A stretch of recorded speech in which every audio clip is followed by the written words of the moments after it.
Radhe Radhe everyone, स्वागत है आपका आपके अपने यूट्यूब चैनल राधे की कृपा में।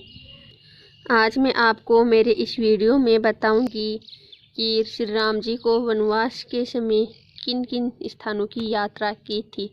अयोध्या से लंका तक का पूरा सफ़र बताऊंगी, तो आप वीडियो को एंड तक ज़रूर देखिए। त्रेता युग में राजा दशरथ के घर में भगवान विष्णु के 7वें अवतार भगवान श्री राम का जन्म हुआ था। श्री राम और सीता के विवाह के कुछ दिन बाद महाराज दशरथ ने उन्हें राजा बनाने की घोषणा की। महाराज दशरथ की रानी कैकेयी ने राज्याभिषेक से ठीक पहले दशरथ जी से अपने 2 वरदान मांगे, जिसमें पहला वरदान तो भरत को राज्य और दूसरा श्री राम को 14 वर्षों का वनवास मांगा था। उसके बाद श्री राम के साथ सीता और लक्ष्मण उनके साथ वन में चले गए। वनवास 14 वर्षों का था। इसमें से करीब 12 वर्ष उन्होंने चित्रकूट में निवास किया, लेकिन इसके बाद वे चित्रकूट से पंचवटी गई। पंचवटी से माता सीता का हरण हो गया। इसके बाद सीता जी की खोज और रावण का वध हुआ। इन सब में करीब 2 वर्ष का समय लगा। चलिए जानते हैं कि वनवास के समय भगवान श्री राम ने किन किन स्थानों की यात्रा की थी और अयोध्या से लंका तक का सफ़र कैसे तय किया था। जानने से पहले यदि आप मेरे चैनल पर नए हो तो चैनल को सब्सक्राइब ज़रूर कर ले और वीडियो को लाइक ज़रूर करें तथा कमेंट बॉक्स में जय श्री राम ज़रूर लिखें। वनवास जाते समय श्री राम, लक्ष्मण और सीता अयोध्या से सुमंत्र के रथ में बैठकर निकले थे। सबसे पहले उन्होंने तमसा नदी पार की। इसके बाद श्रृंगेरपुर से गंगा नदी पार करते हुए प्रयागराज पहुँचे थे।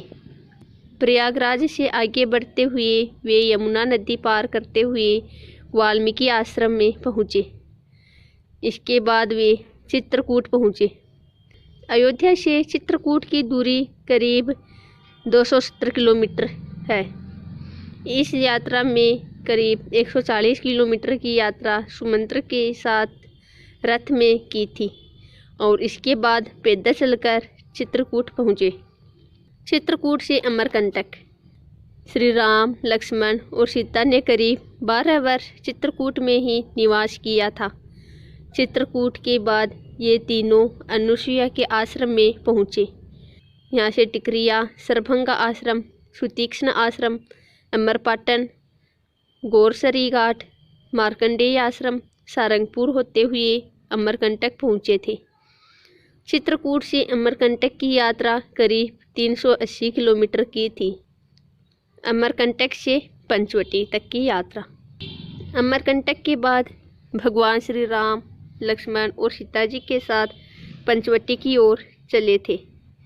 पंचवटी में गोदावरी नदी के किनारे पर उन्होंने एक कुटिया बनाई थी। उस जगह पर गोदावरी धनुषाकार थी। यही श्री राम और जटायु का परिचय हुआ था। जटायु ने श्री राम जी को बताया था कि वे राजा दशरथ के मित्र हैं। पंचवटी में एक दिन शूर्पणखा ने भगवान श्री राम को देखा और जैसे ही उन्होंने भगवान श्री राम को देखा तो वो श्री राम पर मोहित हो गई। उसने श्री राम से विवाह करने की बात कही तो श्री राम ने मना कर दिया। इसके बाद शूर्पणखा लक्ष्मण के पास पहुंच गई थी। लक्ष्मण ने भी विवाह करने के लिए मना कर दिया तो शूर्पणखा सीता को मारने के लिए आगे बढ़ी तो लक्ष्मण ने उनकी नाक काट दी। शूर्पणखा वहाँ से खरदूषण के पास पहुँची। खरदूषण पंचवटी क्षेत्र में रहते थे। खरदूषण भगवान श्री राम, लक्ष्मण को मारने के लिए पहुँच गए। श्री राम, लक्ष्मण ने उनका वध कर दिया। इसके बाद शूर्पणखा रावण के पास गई और रावण ने योजना बनाकर मारीच की मदद से सीता का हरण कर लिया। पंचवटी से किष्किंधा।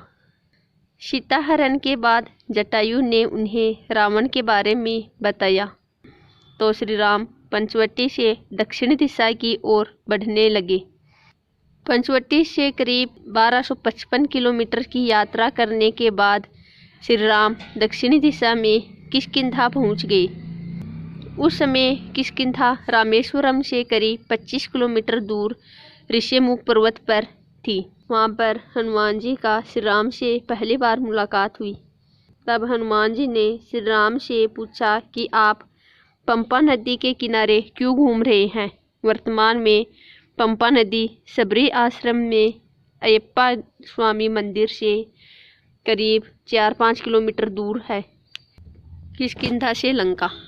किष्किंधा में श्री राम ने बाली को मारकर सुग्रीव को राजा बना दिया। इसके बाद सुग्रीव ने चारों दिशाओं में माता की खोज के लिए वानर सेना भेजी थी। दक्षिण दिशा में हनुमान जी अंगद, जामवंत, नल, नील आदि वानरों को भेजा था। दक्षिण दिशा में हनुमान जी की भेंट संपाति नाम के गिद्ध से हुई। संपाति ने उन्हें सीता के बारे में पता बताया कि सीता समुद्र से 100 योजन दूर स्थित लंका में है। हनुमान जी लंका में पहुंचते हैं और सीता का पता लगा के श्री राम जी के पास किष्किंधा आते हैं। इसके बाद श्री राम वानर सेना के साथ दक्षिण दिशा में समुद्र तट पर पहुंचते हैं। वहां नल नील की मदद से समुद्र पर पुल बांधकर श्री राम पूरी वानर सेना के साथ लंका पहुंच गए। लंका में श्री राम ने रावण का वध करके सीता को मुक्त कराया। इसके बाद श्री राम लक्ष्मण सीता जी वापस पुष्पक विमान में बैठकर अयोध्या लौट गए। तो प्यारे भक्तों, आशा करती हूँ आपको मेरी वीडियो अच्छी लगी होगी। यदि आपको मेरी वीडियो अच्छी लगी तो वीडियो को लाइक एंड शेयर ज़रूर करें तथा चैनल को सब्सक्राइब करें ताकि मेरी आने वाली लेटेस्ट वीडियो सबसे पहले आप तक पहुँचे। और कमेंट बॉक्स में जय श्री राम ज़रूर लिखें।